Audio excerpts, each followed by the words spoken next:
Olá, tudo bem? Vamos ao resumo da lição desta semana? Passou-se mais uma semana e que bom que você está aqui juntos para aprendermos mais sobre a Bíblia. Os capítulos 11 e 12 de Hebreus provavelmente sejam os capítulos mais amados desta carta de Paulo. Eles descrevem a vida cristã como uma corrida em que todos participamos e em que os que permanecerem fiéis receberão a recompensa. Também descrevem o drama da redenção como uma corrida em que as pessoas de fé do passado perseveraram, apesar do sofrimento, mas ainda não receberam a recompensa. Nesta semana, iremos estudar sobre a fé e como no passado as pessoas a usaram para permanecer firmes e como isto é proveitoso para aqueles que confiam em Deus e mantêm sua fé viva. Lhe convido a seguir nesta aventura do conhecimento da Palavra de Deus. Vamos juntos ao resumo da lição?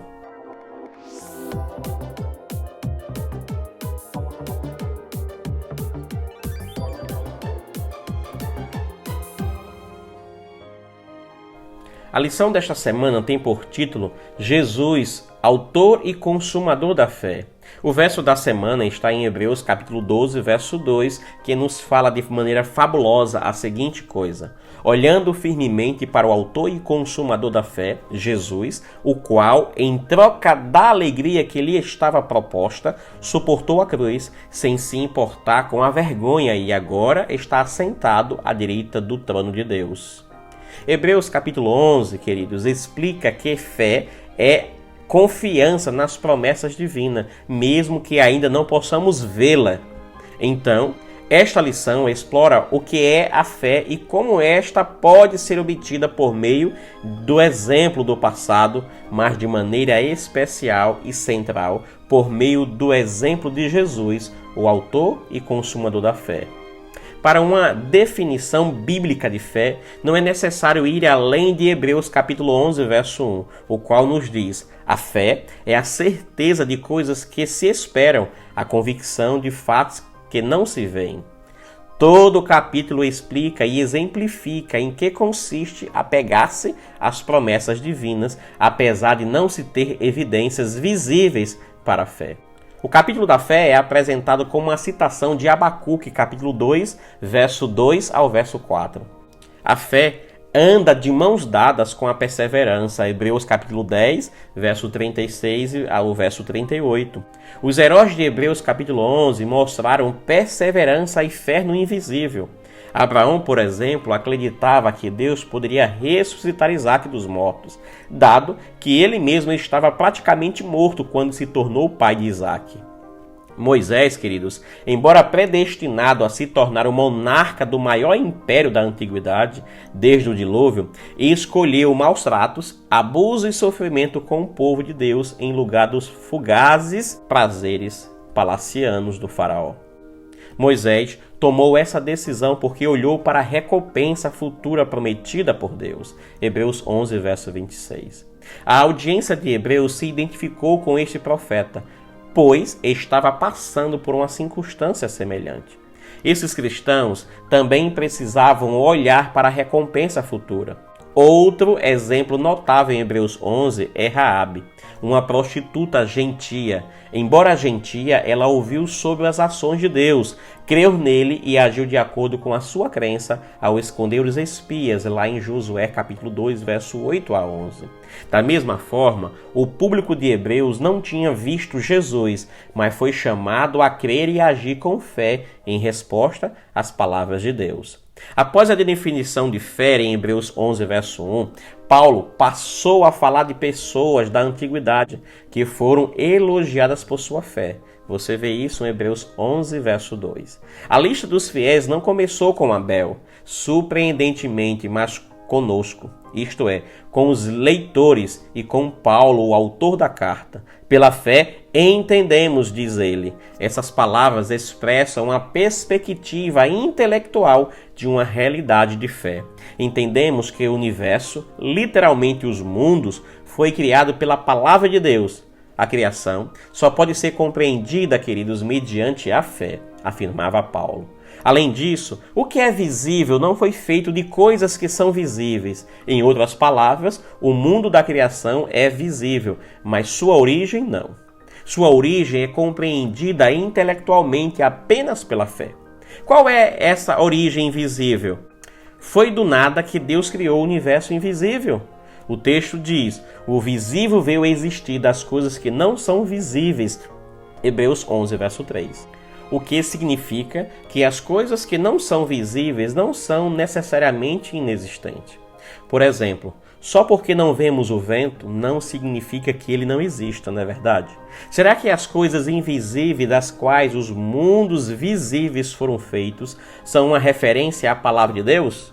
Se assim for, essa é uma alusão clara ao relato da criação em Gênesis capítulo 1, onde a palavra de Deus é a fonte da criação. A expressão "então Deus disse" se repete em todos esses versos aqui. Em outras palavras, o mundo sensorial deriva de um poder que permanece inacessível aos nossos sentidos, a poderosa palavra criativa de Deus. Nessa perspectiva, há uma explicação melhor para o verso 3. Assim, vemos que a palavra invisível de Deus criou o universo visível. Essa compreensão do verso corrobora a preocupação de Paulo de que seu público se orientasse pelas coisas não vistas, porém esperadas. Ora, a fé é a certeza de coisas que se esperam, a convicção de fatos que não se veem. Com isto em mente, Paulo traz ao povo a certeza de que existe um Deus poderoso. Em suma, podemos dizer que a palavra invisível de Deus produziu mundos visíveis e o nosso universo, ou seja, criou você. Perguntas para reflexão. Pela fé, nós, assim como Paulo e a audiência de Hebreus, entendemos que Deus criou mundos por meio de sua palavra poderosa, porém invisível. E aí eu quero te deixar algumas perguntas para sua reflexão e talvez para você pesquisar um pouco mais. Primeira, o que você acha que motivou Noé a construir a arca, apesar de não ter havido antes enchentes nem chuva? Foi pela fé, não é verdade? Que ele acreditou que o dilúvio viria. Segunda pergunta para a sua reflexão. O que você acha que motivou Abraão a partir para um país que ele não tinha conhecimento nem explorado? O que levou ele a fazer isso? Terceira pergunta para a sua reflexão. O que você acha que motivou Moisés a trocar uma vida de prestígio no palácio do Egito por uma vida miserável com a geração do Êxodo? Perguntas fortes, né, para a reflexão? Queridos, Hebreus 12, verso 17 diz que a respeito de Esaú, vocês sabem também que posteriormente, querendo herdar a bênção, foi rejeitado, pois não achou lugar de arrependimento, embora com lágrimas o tivesse buscado. Este verso, como outros em Hebreus capítulo 6, verso 4 a 6, Hebreus 10, verso 26 a 29, parece falar de um arrependimento impossível. Na lição 7 há um comentário sobre este texto de Hebreus 6, verso 4 a 6. Impossível renová-lo. Deus de fato rejeitou Esaú. Hebreus 12 fala sobre a corrida na qual Cristo é nosso exemplo de perseverança, que resulta da disciplina, e esta fortalece as mãos fracas e os joelhos débeis. Além disso, Paulo admoestou sua audiência a buscar paz e santidade, sem a qual ninguém verá o Senhor. Hebreus 12, verso 14. Queridos, todo cristão é exortado a viver em paz e manter harmonia com todos, desde que esteja ao seu alcance. Não apenas a paz, mas também a santidade são atributos essenciais que os cristãos devem buscar. Qual é o objetivo da disciplina que Deus inflige a seus filhos? Ele deseja que eles participem de sua própria santidade. Hebreus 12, verso 10. A ausência da santidade é ilustrada na vida da pessoa sexualmente imoral e na impiedade de Esaú, no capítulo 12, verso 16 de Hebreus. Paulo comentou tanto sobre o desprezo de Esaú pela primogenitura, que você vê isso em Gênesis 25, verso 29 a 34, quanto sobre a perda da bênção do primogênito, Gênesis 27, de 1 a 40. Com esse contexto em mente, indagamos: Esaú não achou lugar de arrependimento, embora o tivesse buscado com lágrimas? É uma pergunta que é preciso ficar bem claro, e o nosso estudo desta semana tem este objetivo de esclarecer para você. Algumas versões bíblicas, como a Almeida Revista Atualizada, Almeida Corrigida Fiel e Nova Almeida Atualizada, dão a impressão de que Esaú não encontrou arrependimento. Além disso, essas versões nos fazem imaginar que Esaú desejava o arrependimento, mas por alguma razão, Deus negou a ele esta chance. Para solucionar isso, precisamos questionar a que se refere o pronome o na frase com lágrimas o tivesse buscado. Seu antecedente é arrependimento ou bênção. Em grego, o pronome que está antes do verbo tivesse é feminino. Portanto, seu antecedente deve ser um substantivo feminino também. Na tradução para o português, o substantivo mais próximo desse pronome é arrependimento. Essa proximidade é o motivo da confusão. Em grego, tanto arrependimento quanto bênção são substantivos femininos. No entanto, arrependimento faz parte de uma expressão fixa e vem junto com lugar ou oportunidade, razão pela qual também se traduz a frase em questão como oportunidade de arrependimento. Então, se Esaú não encontrou uma oportunidade de arrependimento, o que ele buscava com lágrimas então? É uma pergunta interessante, um texto para você ter um pouco mais de tempo para estudar. É bom você ter sua Bíblia em mãos e ir trabalhando este texto e pegar outras versões. Citei 3 aqui que deixa entender um pouco difícil para a compreensão. Porém, como o substantivo lugar é masculino, o pronome feminino não pode se referir a ele. Assim, a única opção é o substantivo bênção, que se encontra mais afastado. Esaú não encontrou oportunidade para se arrepender, embora tenha buscado a bênção com lágrimas. Algumas traduções, como a Nova Versão Internacional, captam a gramática grega corretamente ao traduzir o verso da seguinte forma: como vocês sabem, posteriormente, quando quis herdar a bênção, foi rejeitado e não teve como alterar a sua decisão, embora buscasse a bênção com lágrimas. Hebreus capítulo 12, verso 17, na Nova Versão Internacional. Essa tradução também concorda com a narrativa em Gênesis 27, verso 34 ao verso 38. O relato nos diz que Jacó enganou seu pai fingindo ser Esaú.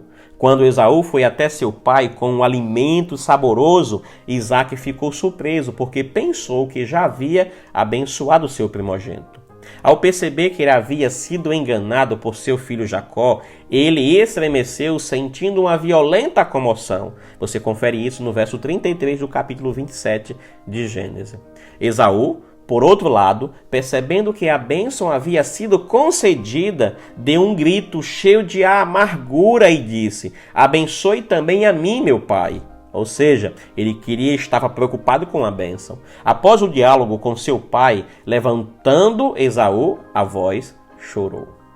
Gênesis 27, verso 38. Em suma, podemos dizer que Esaú não chorou por uma oportunidade de se arrepender de tudo o que havia feito por seu estilo de vida ímpio. Em vez disso, chorou pelas bênçãos perdidas que seu irmão havia roubado dele. Foi exatamente isso que Paulo quis dizer ao afirmar: não teve como alterar a sua decisão, embora buscasse a bênção com lágrimas. Hebreus oferece, queridos, a oportunidade de arrependimento a todos que desejam se arrepender. Você pode conferir isso nos textos aqui na sua tela. E aí, me diga, você gostou deste vídeo, da lição desta semana? Então lhe convido na próxima semana, a participar de mais um resumo da lição da Escola Sabatina. Que Deus esteja contigo e que cada dia, cada um cada manhã sejamos todos reavivados pela palavra de Deus. Convido a você agora a fechar seus olhos para juntos falarmos com o Criador do Universo. Oremos então. Obrigado, Senhor Deus, por tuas bênçãos, maravilhas e o teu cuidado dispensado a todos nós. Muito obrigado e ajuda-nos, Senhor, pela fé, continuar esta jornada até que o Senhor volte. Abençoa cada família que está ouvindo agora esta oração e que eles possam ser instrumento de salvação para muitos. Fica conosco e abençoa a nossa semana, em nome de Jesus. Amém. Queridos, nos vemos então na próxima semana para mais um resumo da lição. Até lá e uma maravilhosa semana para você e para a sua família.